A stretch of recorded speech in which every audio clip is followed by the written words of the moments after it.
Welcome to the Insight Scoop, Ion Ivy's podcast series that provides direct insight into the world of college applications and profile building. My name is Shanza Khan, and I'm the founder and head counselor at Ion Ivy. With this series, we aim to provide our viewers with guidance on how to approach college applications and the importance of building your profile before applying, as well as information about educational programs. So without any further ado, let's get started with our very first episode. Joining me today, I have the former president of Pakistan's Debating Society and former vice chair of World Schools Debating Championship, Taimur Bandey. Taimur will be providing us insight about various academic programs, touching on the differences between the IB, OA levels, and the American High School Diploma. Having taught A-level economics for almost 22 years, and being the former head of International Baccalaureate, PYP, MYP, and DP from 2012 to 2018, Taimur is surely an expert in the field of education. As an IB consultant today, Taimur is on a mission to set up multiple IB schools and programs across Pakistan. Taimur, thank you so much for joining us here today. My pleasure, totally my pleasure. Taimur, I'm going to start from the very basics. There is so much confusion out there amongst parents. Should I be putting my child in the IB system, in the OA level system, in the American system? There is now so much choice, which frankly, there wasn't even there a decade ago. But I want to start off from the very basics. For those viewers who are not familiar with the IB system, can you please give a little bit of background about what is the International Baccalaureate Education System? How does it work? And how is it different from the OA level curriculum?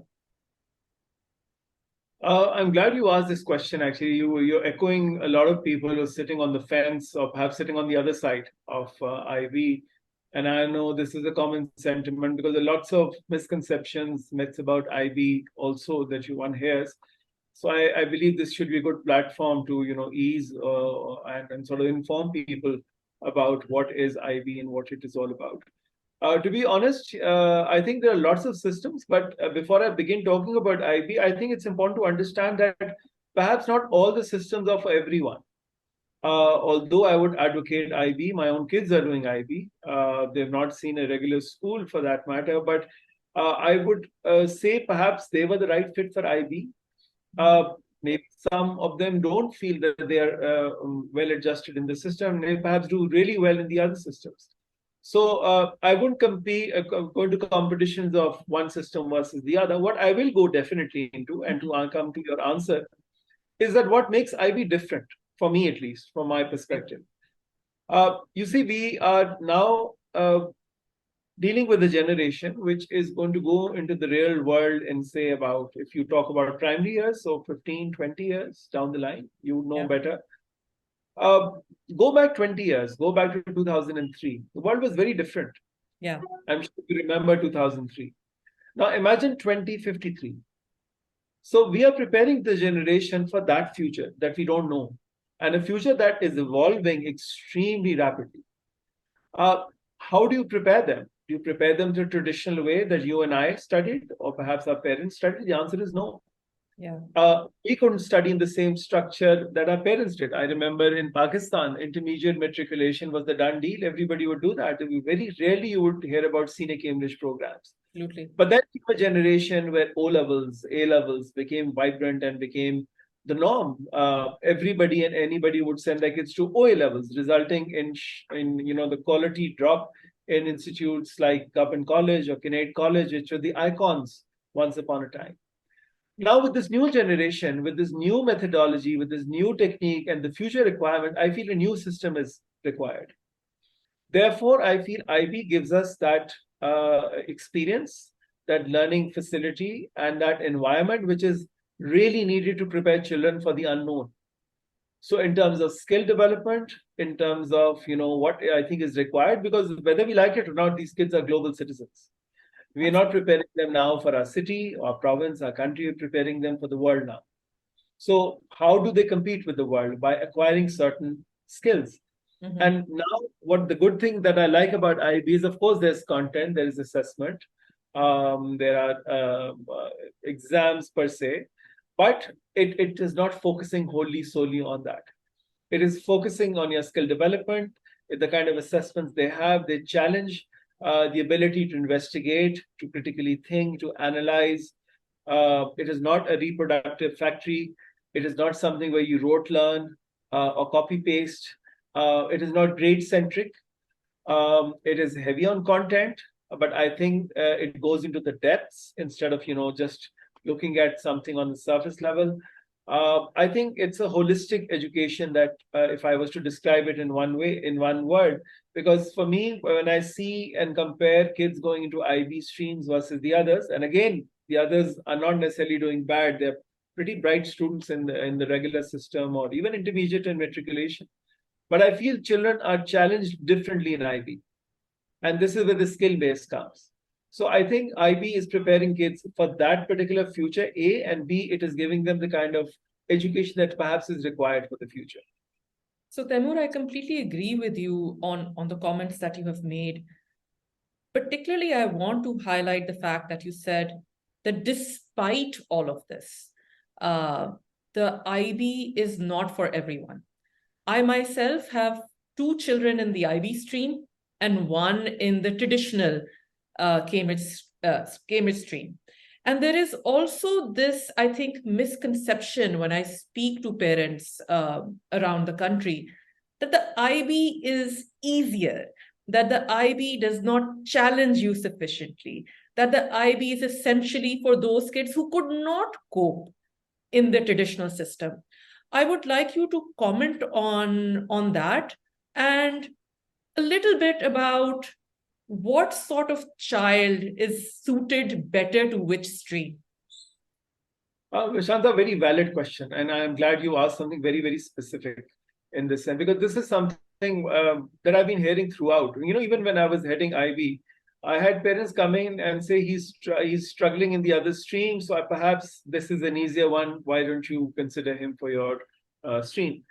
IB doesn't teach anything. It's all airy fairy things. It's wishy-washy. It's all general. There's nothing specific. It's too easy for children. It's not giving them that writing exercise. It is not allowing them to memorize things. That is not challenging them enough.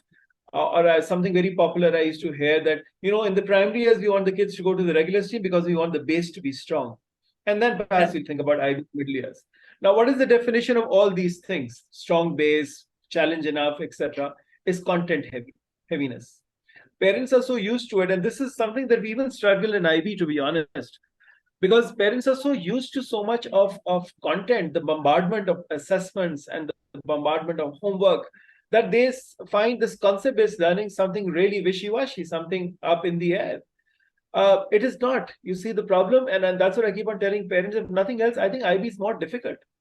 Just to give you an example of what I'm saying, and then I'll elaborate. If you just compare A levels with the IB diploma, A levels you take average 3 subjects or perhaps 4. Yes. Very rarely, 5 maximum, 1 in 100. That's very unusual. Yes. What do you do in IB diploma? You have 6 subject groups. You have to take 1 from each of these subject groups. You have to have 3 high levels and 3 standard levels. 6 subjects. Then you have an extended essay, which is like a mini thesis you write for 4,000 words.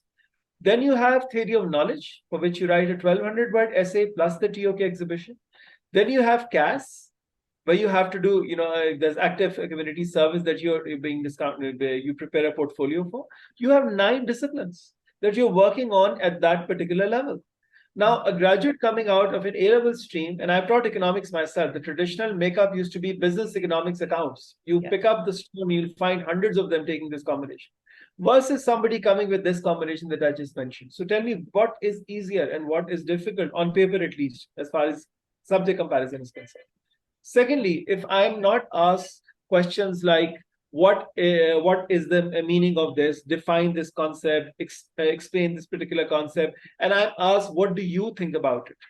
How would you respond to it? Open-ended situation where I have to apply my knowledge, where I don't get questions which are asking me to repeat the theoretical understanding of the concept, where it asks me to apply it in the real world. I mean, you and I have both gone to schools. We've done theorems. I remember Pythagoras theorem. I remember those tough mathematical concepts, those concepts we did in the social sciences, where all of this we never applied. And we always used to question, why go through this rigor? Where would we ever need this in our real life? And now when I compare this with IB and in the middle years, which is equal to O levels, if you look at the criteria that they go through, the kind of investigation they need to do, in mathematics alone, they have a segment that is practical application of their knowledge. So where do you get this? So which is tougher then? I've taught both subjects. Both systems, and I've taught economics and IB at the HL level, and I've taught A levels as well. I swapped papers once. I took an IB exam paper for the A levels, and I took an A level exam paper for the IB students. While the IB students were perplexed at the kind of questions that came, they were able to figure it out. The A level students had no idea. And I still have those mark sheets with me. And out of 20, I think the maximum one got was 9 or 10, perhaps. They could not figure out because there was no concept of analyzing. There was no concept of evaluating.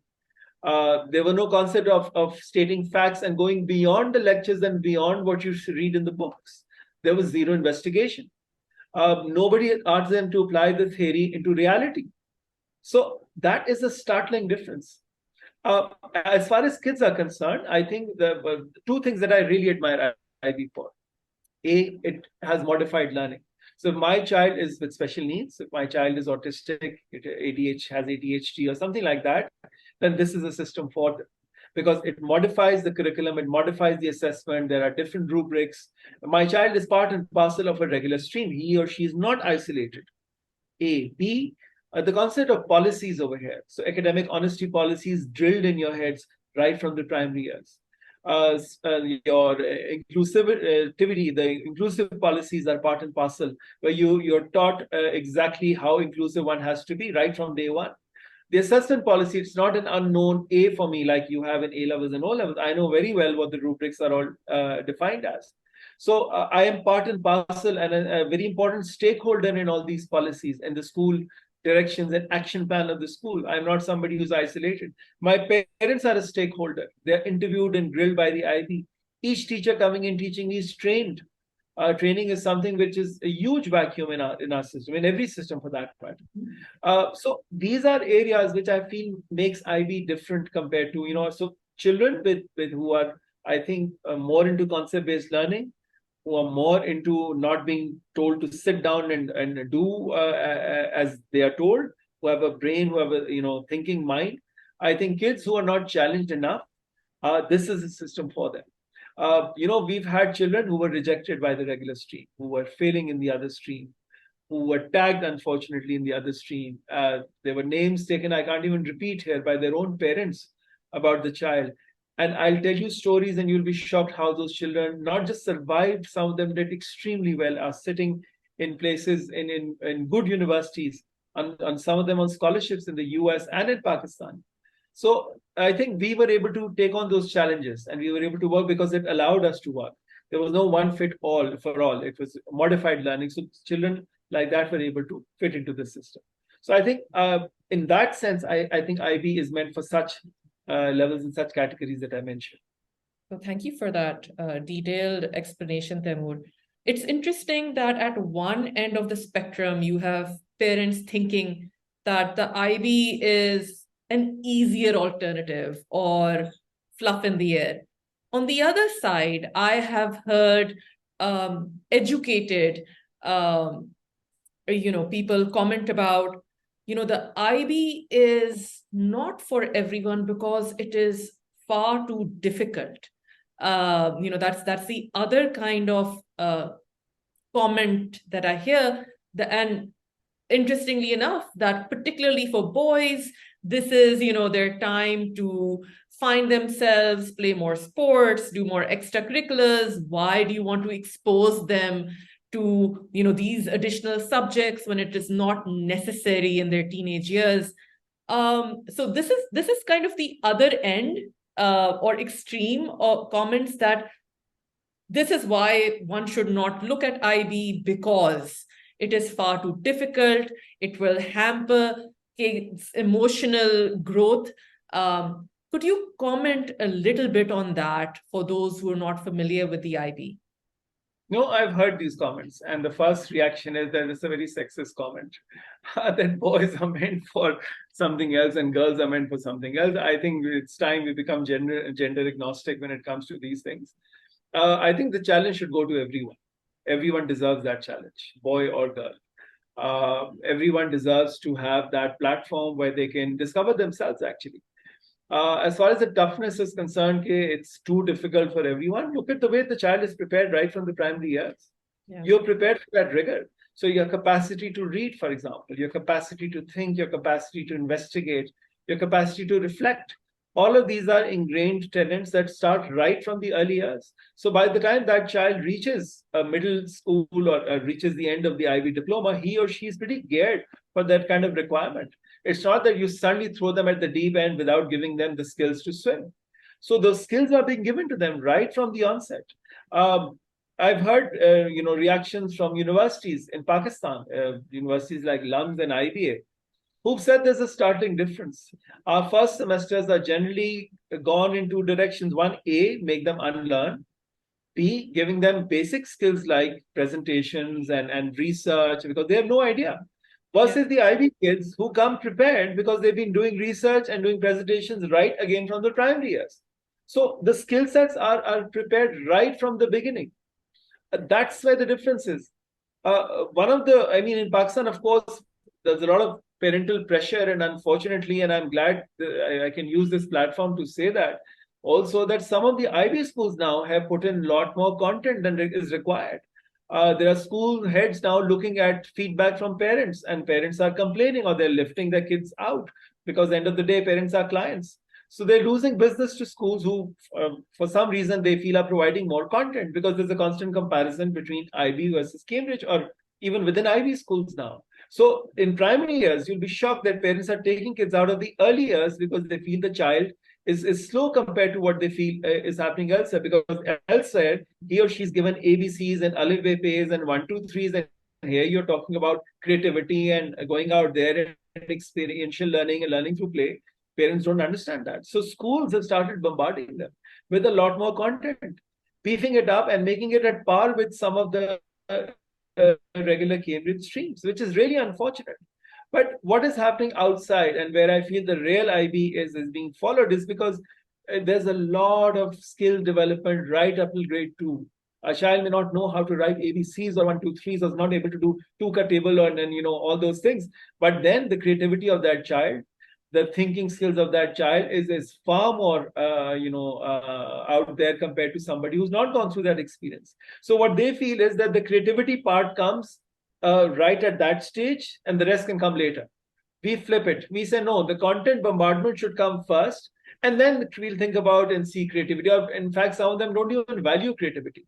So I think grade 1, 2, at least from preschool, we should be working on these kind of skills. And then of course comes the rest. I've even written out to some of the people in IB that start focusing more on listening and observation skills.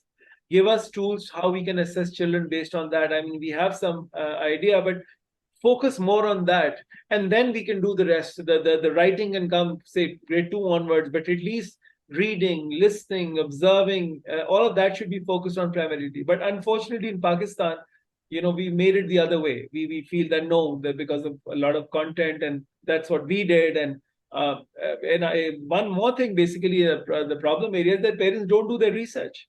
Yes. If I'm putting my child in a program, I will go wild with the research. I'll look it up inside out and make sure that I know every little detail. Here, he said, she said, the neighbor did it, or you tell me which is the better system. They'll come to me, asking me, you decide for us. I said, no, I'm sorry. I will give you all the information, but I will not decide for you. The decision has to be yours. So without deciding, without probing, just listening to things that you just repeated, these are very, very common questions. But if you probe yourself, half of the answers will come to you yourself. You don't need to be an educationist for that. Absolutely. Taimur, I completely agree with you. And I think most of our lines of thought are the same. And, this pressure on students and children to really imbibe content at early ages is such a different approach from what you will see being practiced in some of the happiest and most learned countries in the world, whether it's Finland, whether it's Germany, following systems like the Waldorf system, which is completely play-based and completely creativity-based. Unfortunately, we don't have, as you mentioned earlier on, there are a lot more systems. It's simply we don't have that option in Pakistan. Otherwise, we could discuss them as well.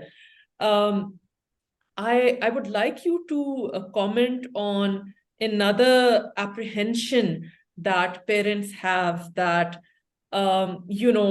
IB is not such a good option for students who are thinking of applying to, let's say, the UK, or because they would prefer, their own Cambridge students. I would like you to comment a little bit on that, on the acceptance of IB graduates throughout the world, particularly as far as the UK is concerned. Shanza, I've heard very recently that there's been a lot of interest towards IB from the UK universities. I know somebody in Dubai who was interviewed by Cambridge, and she said that they were really keen to know about her IB DP experience in Pakistan and then in Dubai. They wanted to know about the personal project that she went through in Pakistan and her CAS experience in Dubai. And they got into details, and here she was preparing, you're preparing for Cambridge interviews, you're preparing, there are certain areas that you think of, and there are certain pointers that you pick up from people who've experienced this. This is certainly not an area that you ever hear them talk about. Yet, she said the bulk of my interview was about my IB experience in Pakistan and then in Dubai. And how she felt that, there was a difference in compared to her, especially living and studying in Dubai, where she's rubbing shoulders with the A-level students, or as she mentioned in an interview that O-level students were doing IB diploma, and she felt that there was a gap and blah, blah, blah, and all of that. So Cambridge was focused on that. Now, what is happening is that, of course, there was a lot of resistance initially. They obviously wanted to encourage their own system. But what has happened is that over the years, the graduates coming from IB have established a brand for themselves abroad, as they have in Pakistan, like I was telling you. English baccalaureate is something we are hearing, that they're thinking about it. There's constantly some talk about it. But what happened, that didn't happen. What has happened is, if you look at A-level examinations for June 2023, you'll see a sense of IB coming into the papers. Now you have those open-ended questions that I spoke, and I can talk about economics because I was quite surprised to see the economics paper this year. I hadn't seen a paper like that before. Now, if I take this paper to my IB students, yes, they'd be able to figure it out and they won't be perplexed, because this is more about your own understanding and your own. So they are moving in that direction, heavily influenced by IB. So what IB students bring to their undergrad program is that much needed diversity of thought process, of skill sets that unfortunately, even although A-levels and O-levels is done very differently abroad than it is perhaps in Pakistan, but they felt that there was a gap still. And those children were able to give that diversity to that classroom, and professors are giving feedback. That's what I've heard from my former students who went to England, doing Cambridge, and giving me feedback of how they felt the IB students were different in terms of them. So UK has been resistant, but I think UK is a little more flexible now compared to what it was before. And look at the number of IB schools that have surfaced in the UK in the last 5 to 7 years. It show and the acceptance of a lot of parents sending their kids to those IB schools, which is a big deal. I remember during Tony Blair's time, there were almost 1,200 schools that were sanctioned who were going to do IB. So I was quite surprised. But Tony Blair has been, that era it's been a while now. But lately, I've heard that if you look at the website also, you'll see a sharp increase in the number of schools in the UK. So acceptance, of course, all those children are not going out of England. They're remaining within England to study. So I think there's far more acceptance now compared to what it was earlier.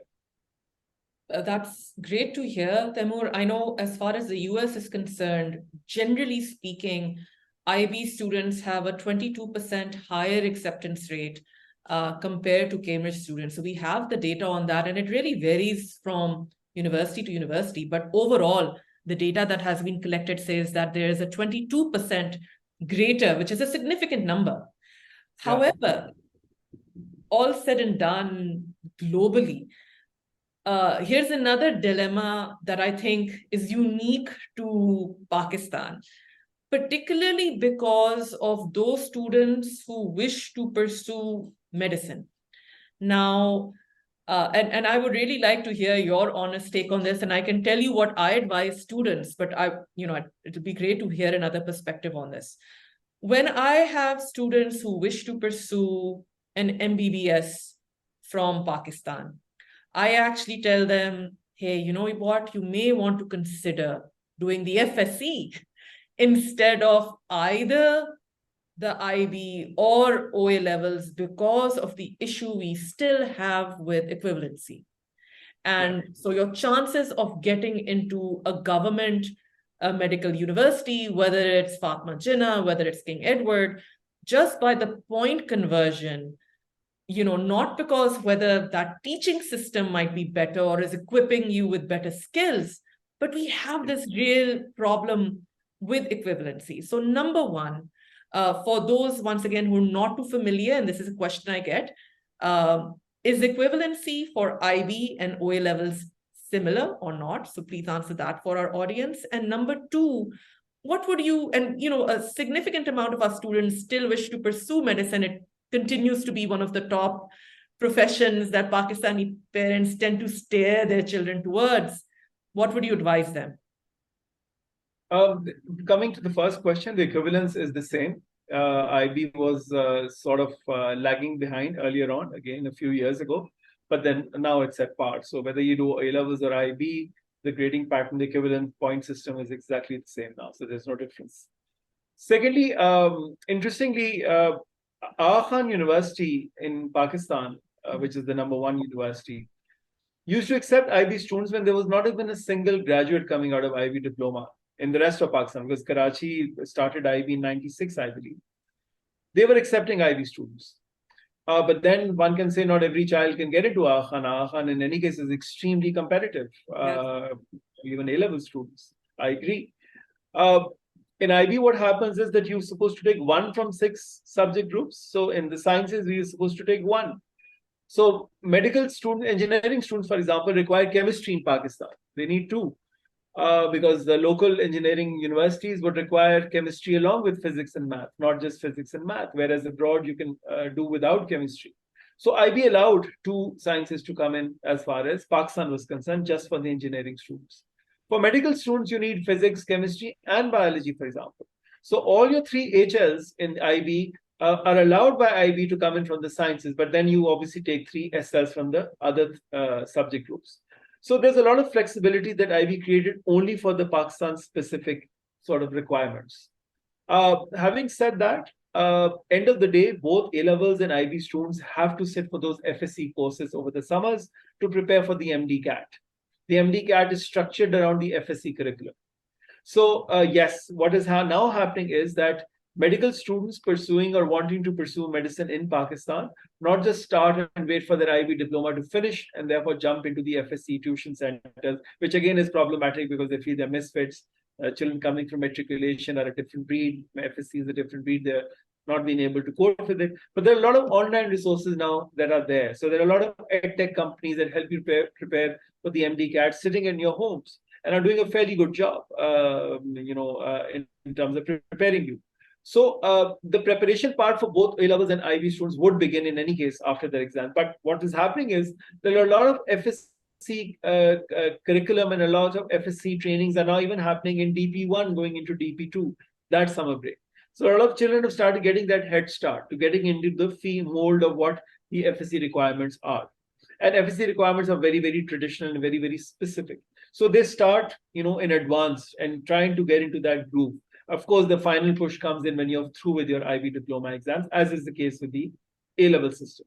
I still feel, although a lot of people, and you're rightly pointing it out, that you feel that going to these other local colleges like Fatma Jinnah or etc., you would be better out doing FSC. That's a sure shot way to go about it. But my only understanding is that, your final 2 years of your high school are also extremely important experience for you. You may do your IB, MYP, and then go into the FSC mode. You do your O levels again, do the FSC mode, not do your A levels and not do your IB diploma. I feel you lose out on something which can have a far-reaching impact in the later life. You may get admissions to these medical colleges, but I think that edge, that sort of spark that you may have with these 2 years will be missing at one way or another. Again, we are talking about an extremely competitive environment. So yes, you may graduate from a local medical college, but who knows where you go post that for your post-graduation, for work for that matter. Unless, of course, all these medical colleges were at par with Aga Khan, or the level was so competitive that I would say, okay, now everybody is the same breed. The end of the day, there's a gap, whether we like it or not. With that gap, and with you trying to go abroad, I think an edge would come if you've done something like that, at least till your high school level. So that's my only, I think it's a tougher path. It's not an easier path that you do your A levels or you do IB diploma and then opt for medicine or engineering for that matter in Pakistan. But I think in this extremely competitive Pakistan and extremely competitive world, I think that would give you an edge. It's not going to be a deterrent in that sense. The hard work is multiplied. So I take that, and yes, you have to make sure that anybody knows that the work will multiply if you want to go into the local colleges because of the kind of effort you'll have to put in. But I think in the longer run, in the larger sort of canvas of things, I think this will be a plus. It won't be a negative. No, thank you for that candid feedback. And I think once again, it's important for parents to reflect on long-term learning and knowledge gain versus obtaining the necessary grades and a short-term path into a particular college. And it goes back to, I think, LinkedIn with what the pressure parents are putting on content, being imbibed at the PYP level. With all of this, Taimur, and you're at the forefront of this, the presence of IB in Pakistan is rapidly gaining momentum. Tell us where we are in terms of IB vis-a-vis the other streams, and where do you think we're going to be in the next 20 years? Shanza, depressingly, I don't see IB reaching the levels of even A levels in Pakistan, only because of the cost factor. It is an extremely expensive program, and I've said that to IB directly in my various sort of interactions whenever I've had the opportunity, that it's extremely expensive and extremely resource sort of hungry. So the kind of setups we have in Pakistan, it is not for everyone, unfortunately. I've been banging my head against the wall with the government to take on the IB philosophy, forget about registering for IB. I know schools who are doing the hybrid programs. I've worked with one myself, a Cambridge stream, but till grade 8, you'll feel you're doing IB. And post that, as they go into IGCSE, they go into a different mode. And so far, it's been a very successful experiment that they've done. I think there's a lot to learn from them and take on, even if you don't want to sign up with IB. But yes, IB numbers, and Lahore has been the hub of that. For some strange reason, I've always felt Karachi is an ideal market for IB. Yeah. But IB is not taken off in Karachi. IB started in Karachi in '96, but it has not mushroomed in the way it has mushroomed in Lahore. Right now, as we speak, forget about Lahore, Islamabad, and a few schools in Karachi. You have IB in Faisalabad. Yeah. You have a full-fledged IB school from PYP, MYP, and DP, and a growing school in Faisalabad. You have IB in Multan now. You have an IB diploma program, and then going backwards into middle and primary years. So I know that IB is now opened up to investors and looking for schools in Peshawar, for example. Peshawar and Quetta were a no-go area for them earlier on. But now they're opening up to them and they're encouraging people to come up with that. So it is coming, but it is coming for a very, very small percentage, unfortunately. And keeping in mind the kind of scholarships they throw in A levels, lavish scholarships. They don't do that in schools in Lahore or other places. Very few schools would offer 100% scholarship or something like that, or a model where you get a minimum of this and we'll give you that much percentage off. But by and large, the numbers are small. the established IB schools who are now producing, chunks and chunks of IB graduates, they are the ones who are growing. The numbers are the pretty big numbers coming from, back there. But even new schools are coming up. So what is happening is that a lot of schools are just doing their primary years, and then they want the kids to move into the regular stream. Or what I've seen over the last 2 years, because I've been involved with two schools, opting to do primary years, O levels, and then offering IB diploma as an option to A levels as well. So they're authorized for IB diploma as well.